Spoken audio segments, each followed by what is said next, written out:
So I guess the key things to keep in mind from this discussion in terms of just the structure of a turbulent flow is that you have a laminar boundary layer that grows. In that laminar boundary layer, the fluid behaves like the fluid. It's got a molecular viscosity and a molecular conductivity, and the boundary layer thickness is relatively large but reasonable.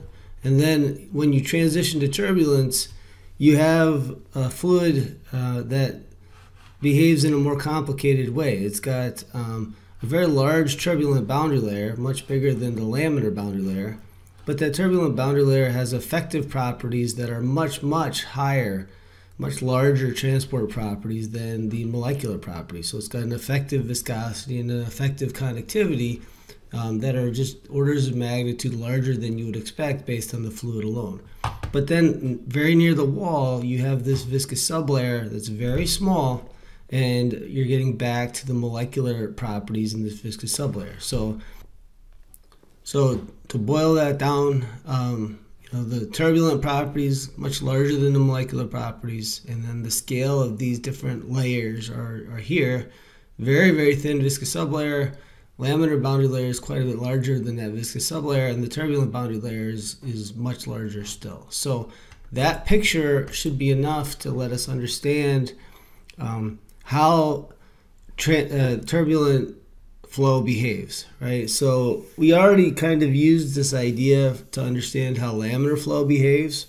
We said that, one way to conceptually understand what a laminar flow is doing is you think about it as a conduction resistance. So if I need to get energy from the wall at TS to the free stream at T infinity, in a laminar boundary layer, that's basically a conduction problem. I have to conduct across this boundary layer thickness, and so my resistance is the distance I have to conduct divided by the conductivity through which I'm conducting, right? So here the distance I have to conduct is some fraction of the laminar thermal boundary layer, right? So that's what I'd put on top here. And then the fluid properties here are the molecular properties K, right? So the heat transfer rate is Ts minus T infinity divided by this resistance. So Ts minus T infinity divided by this resistance.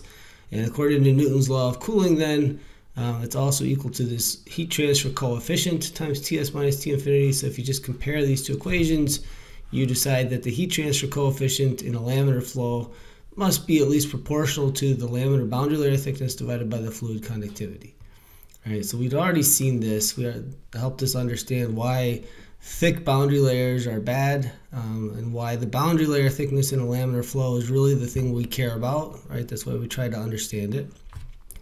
Let's do kind of the same simple-minded analysis, but now we'll do it for a turbulent flow. So if I go over here for a turbulent flow, and I think about trying to get energy from the wall at Ts out to the free stream at T infinity, well, here I actually have to get energy through two different layers with very different properties, right? First, I have to get it through the viscous sublayer, so there's a resistance associated with that. And then once I get it through the viscous sublayer, I have to get it through the turbulent core, so there's a resistance associated with that, right? So these two resistors are in series, right? To get energy through the viscous sublayer, I have to conduct a distance delta Vs. That's the thickness of that viscous sublayer. And the properties inside that viscous sublayer are the molecular properties, right? I don't have any turbulent eddies inside that viscous sublayer helping me out. So it's delta Vs over K. And then I get out here. Now I have to conduct farther. I have to go delta T turbulent. But the conductivity of this material is just really, really high. It's K turbulent, right? So conceptually, you can kind of think of this as a very thin layer of very non-conductive material, like a plastic, underneath a very thick layer of a very highly conductive material, like a really pure copper, right? And that's what this is right here. So same kind of thing. If I want Q dot S, it's Ts minus T infinity divided by the sum of these two resistances. So that's what I would put down here.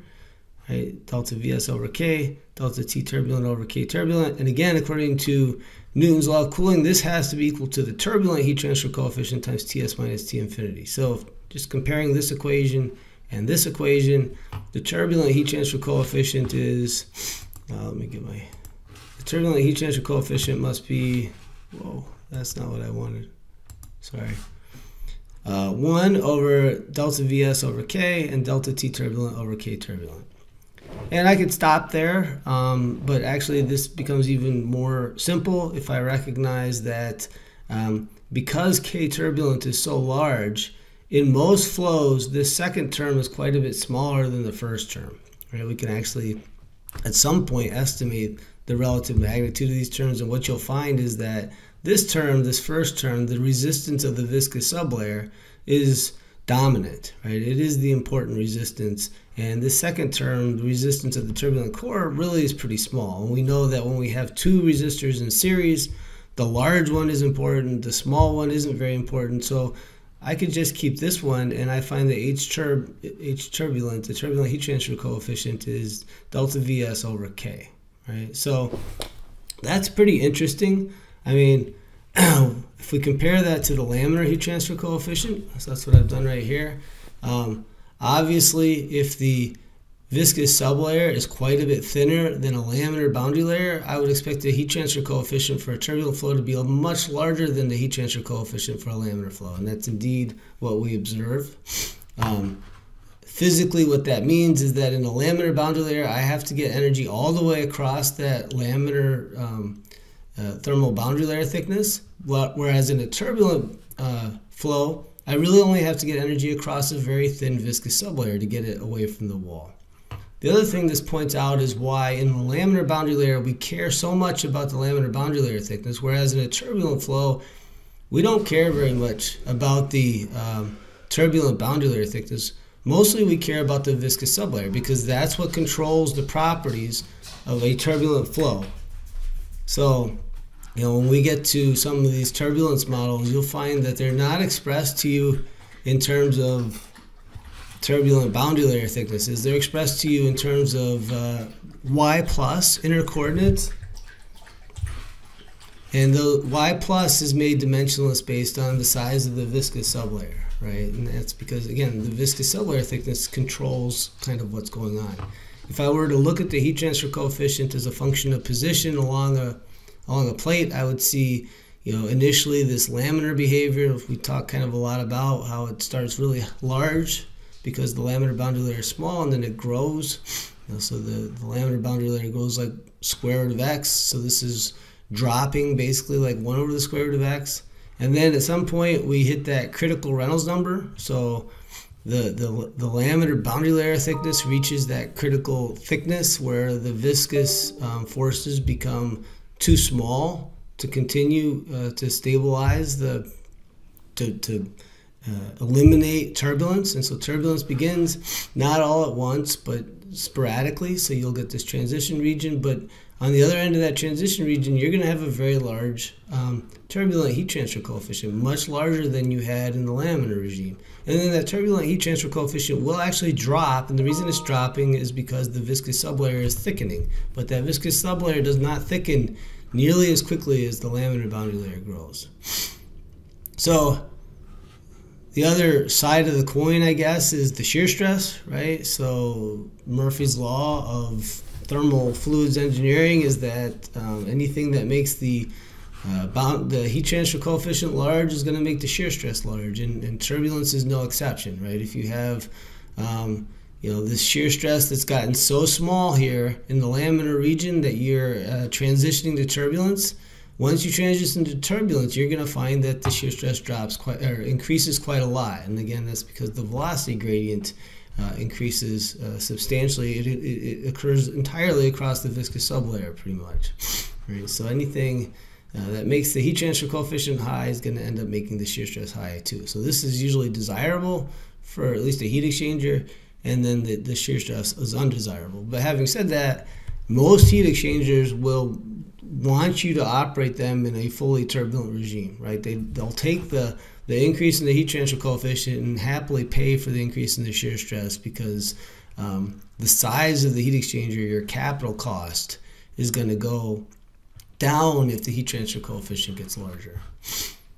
All right, I guess one last thing to point out here is that the temperature distribution and the velocity distribution in these two regimes are quite different from one another. So in a laminar regime, you have a temperature gradient that extends pretty smoothly all the way across the laminar boundary layer thickness, right? And that's the reason why we care about the laminar boundary layer thickness, because it sets this gradient, right? It's important in terms of how far this temperature drop extends.